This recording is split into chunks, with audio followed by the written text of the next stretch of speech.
நாட்டுக்கு ஒரு நல்லது பண்ண விடுறாங்களா சார்? அவங்க யாருக்காக இவ்வளவு உழைக்கிறாங்க? நமக்காக உழைக்கிறாங்க, நம்ம நல்லா இருக்கணுன்றதுக்காக உழைக்கிறாங்க, நம்ம சிரமப்படக்கூடாது அப்படின்றதுக்காக மண்டையை பிதுக்கி மூளையை கசக்கி புதுசாக ஒரு விஷயத்தை கொண்டு வந்து கொடுத்தா அவங்கள குப்புற படுக்க போட்டு திங்குன்னு மிதிக்கிறாங்க சார். அப்புறம் எப்படிதான் நாடு முன்னேறும்? பிரச்சனைனா மட்டும் வர்றீங்கல்ல, அவங்க ஒரு பிரச்சனையை நமக்கு கொண்டு சாரி ஃப்ளோவில் மிஸ் ஆயிடுச்சு. ஒரு பிரச்சனைக்கு சொல்யூஷனை கொண்டு வர்ற போது அவங்கள இப்படி செய்யலாமா? தப்பு இல்லையா? அதனால தான் கொஞ்சம் கடுமையாக நடந்துக்கிற மாதிரி இருக்குது. இப்போ நிதின் கட்கரி ஐயா முடிஞ்சால் இந்த பெட்ரோலை போடு, இல்லையா நான் சொல்கிற விலைக்கு நீ கேட்குற பெட்ரோலை போடு, அவ்வளோதான். மற்றபடி தரமாட்டேன்னு ஒரு வார்த்தை அவர் வாயிலேருந்து வரவே இல்லை சார்.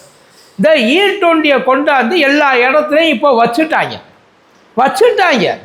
இப்போ மக்களுக்கு என்ன கவலைன்னா, நம்ம வச்சுருக்க பைக்கு காரு மற்ற வாகனமெல்லாம் நல்லா இருக்கணும், கொஞ்சம் வாழணும். அதாவது இந்த ஆஸ்பத்திரி, அரசாங்க ஆஸ்பத்திரியில் கிடப்போம்ல, அந்த மாதிரியே வாகனம் போயிட்டு மெக்கானிக் செட்டில் கிடக்கக்கூடாது. கண்டதையும் தின்னுவிட்டு நம்ம போவோம்ல, குடிச்சுவிட்டு போய் பார்த்தா தெரியும் உடம்புல ஒன்று இல்லைன்னு ஆனதுக்கப்புறம் அங்கே போனதுக்கப்புறம் குடிச்சிருக்க வேண்டாமோ அப்படின்ற ஒரு ஃபீல் நமக்குள்ளே வரும். அன்னைக்கு படுத்துக்கிட்டே ஃபீல் பண்ணுவேன். ஏன்னா படுத்துக்கிட்டு உட்கார ஓட முடியாது, உட்காரத்துக்கு கூட இன்னொருத்தன் துணை வேணும். அந்த மாதிரி ஒரு நிலைமை வரப்போதா? இந்த மாதிரி ஒரு நிலைமை என் காருக்கு வரக்கூடாது, காரை காப்பாற்றணும் அப்படின்றது காரு வச்சுருக்கவங்களோட எண்ணம். காரு பைக்கு லாரி எல்லாம் வச்சுருக்காங்க இல்லையா, அவங்களோட எண்ணம். ஆனால் கட்கரி ஐயாவுக்கு கம்பெனியை காப்பாற்றணுன்ற ஒரு எண்ணம். அதாவது கம்பெனினா என்ன, அதை பாஸாக்கா கவர்மெண்ட்டை காப்பாற்றணும்னு சொல்லிட்டு ஒரு எண்ணம். அவர் இந்த E20 நான் எனக்காக எடுத்துகிட்டு வரல, உங்களுக்காகத்தான் எடுத்துகிட்டு வர்றேன். நாளைக்கு பின்னைக்கு நீங்கள் நடுத்தருவில் நின்றக்கூடாது. யார் இதை யூஸ் பண்ணதுக்கப்புறம் நடுத்தருவில் நிற்க மாட்டாங்க, தள்ளிக்கிட்டு தான் போவாங்க. அது கன்ஃபார்ம் தெரிஞ்சு. கரகாட்டக்கார படத்தில் காரை தள்ளுவாங்க இல்லையா, இந்தியா பூரா நீ என்ன காரை வச்சுருந்தாலும் அந்த காரை நீ இனிமேல் தள்ளிக்கிட்டு தான் போகிறபடி ஆகும். பெட்ரோல் இருக்கும், பெட்ரோல் இருந்தாலும் வண்டி எடுக்காது, நவராது, அவனுக்குள்ளே தான் கிடக்கும். E20 ஏற்கனவே இந்த E20 கொண்டாந்து உள்ளே விட்டதுக்கு பெர்ஃபார்மன்ஸு குறைஞ்சி போச்சு அப்படின்னு மூக்கால் அழுகுறாங்க. மைலேஜ் கொடுக்க மாட்டேங்குது, ஆக்சிலேட்டர் அழுத்தினா போக மாட்டேங்குது, மலைப்பகுதியில் ஏறுறப்ப பாதியில் பயம் வருது, வண்டி பின்னாடி போயிடுமோன்ட்டு.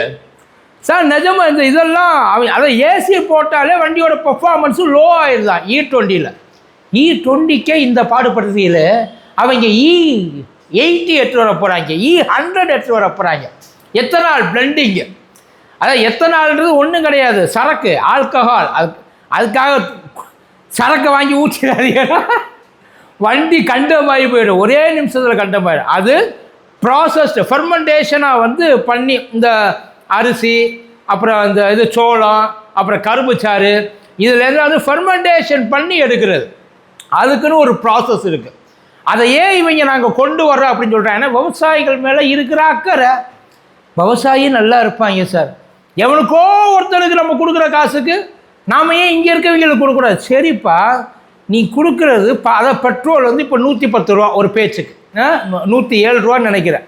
இப்போ 107 ரூபா போகிற பெட்ரோலை இந்த E50 வச்சுக்க, E50 போட்டு நான் 50 ரூபாய்க்கு தர்றேன் ஒரு பேச்சுக்கு, அதை சொன்னீங்கன்னா அது நியாயம்.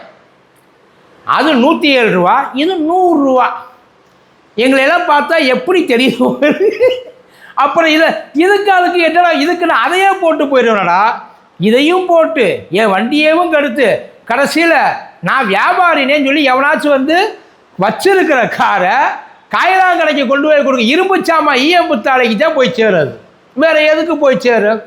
இருக்கிற எல்லாம் அதான் மெக்கானிக் அத்தனை பேரும் வர்ற வண்டி கோளாறெல்லாம் பெர்ஃபார்மன்ஸு சரியில்லை. பெட்ரோலை ஒழுங்காக போடுற பெர்ஃபார்மன்ஸு நல்லா இருக்கும். நீ பெட்ரோலை போடாமல் வேறு எதையே எடுத்து கொண்டே ஊற்றினா வண்டி எப்படி ஓடும்? அவங்க கேட்குறது. இப்போ நிதின் கட்கரியா உனக்கு சுத்தமான பெட்ரோல், அதாவது கலப்படம் இல்லாத பெட்ரோல் நான் தாரேன், ஆனால் ரேட்டு கொஞ்சம் ஜாஸ்தியாக இருக்குது, பரவாயில்லையா? உனக்கு வேணும்னா அதுவும் அங்கே அவைலபிளாக இருக்கும், நீ போட்டுக்க ஆட்டோமேட்டிக்காக. இப்போ இந்த பெட்ரோலை நீ கொண்டு வரீல்ல, தப்பே கிடையாது. இந்த பெட்ரோலை நீங்கள் கொண்டு வரப்ப இந்த பெட்ரோலை போடுறதுக்கான பெட்ரோலை கொண்டு வந்தியே, பெட்ரோல் போடுறதுக்கான வண்டியை கொண்டு வந்தியா முதல்ல?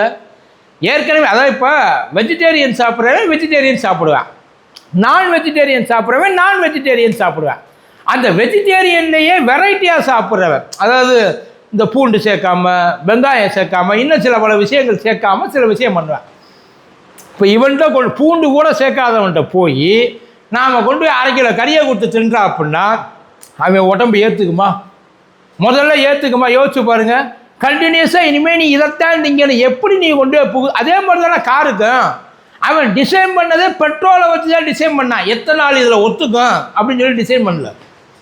எத்தனை நாளை ஏற்றுக்கிற மாதிரி ஒரு டிசைன் பண்ணி ஒரு வண்டியை விட்டு அதுக்கப்புறம் அதை கொண்டு போய் வச்சு நீ மொத்தமாக மாற்றினா பரவாயில்ல, ஆனால் இதை நீ வச்சுக்க, இந்த வண்டி இப்படித்தான் ஓடும், ஆனால் இதை போட்டு ஓட்டு உனக்கு வேற வழி கிடையாது. இன்சூரன்ஸ் கிளைம் பண்ணுவானா?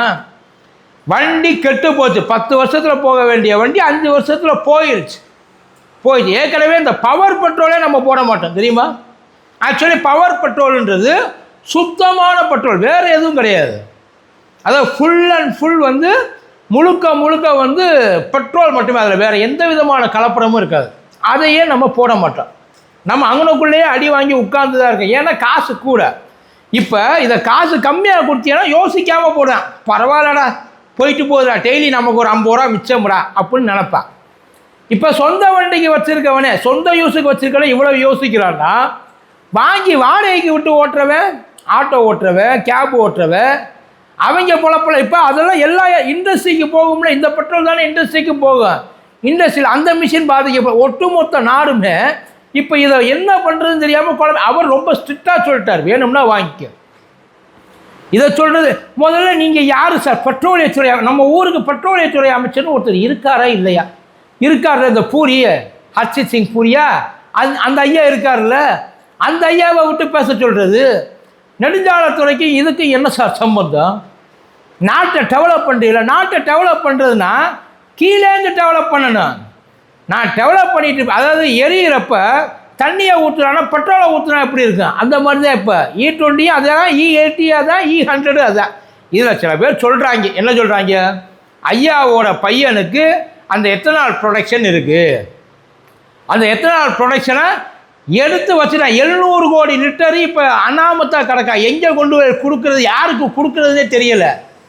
அது ஒருவேளை இந்த தக்காளி, மாம்பழம் இந்த மாதிரி விவசாயிகள் பண்ண ப்ராடக்டாக இருந்தால் சாக்கடையில் கொட்டிட்டு போவாங்க அழுதுகிட்டே. இவங்கெல்லாம் அப்படி பண்ணுவாங்களா? யோசிச்சு பாருங்க. எங்கேயாச்சும் கொண்டு போய் விற்று இப்போ E20 மேண்டிட்டரி, அதாவது என்னென்னா அது இல்லாமல் இனிமேல் இந்தியாவில் கலப்படம் இல்லாமல் நேரடியாக நான் பண்ணுறேன்றாங்க. நீ 20% பண்ணதுக்கு அங்கங்கே எல்லாமே கலண்டு விழுக ஆரம்பிச்சிருச்சு. அதாவது உடம்பு ஒத்துழைக்கலன்னு வைங்கள, அந்த இதுக்கு வந்து சேரலை. இப்போ பிளட்டு மாற்றி ஏற்றுனா எப்படி ஆகும்? பிளட்டு மாற்றி ஏற்றுனா புடக்குன்னு போயிடும். இது கொஞ்சம் கொஞ்சமாக போகும், அவ்வளோதான்.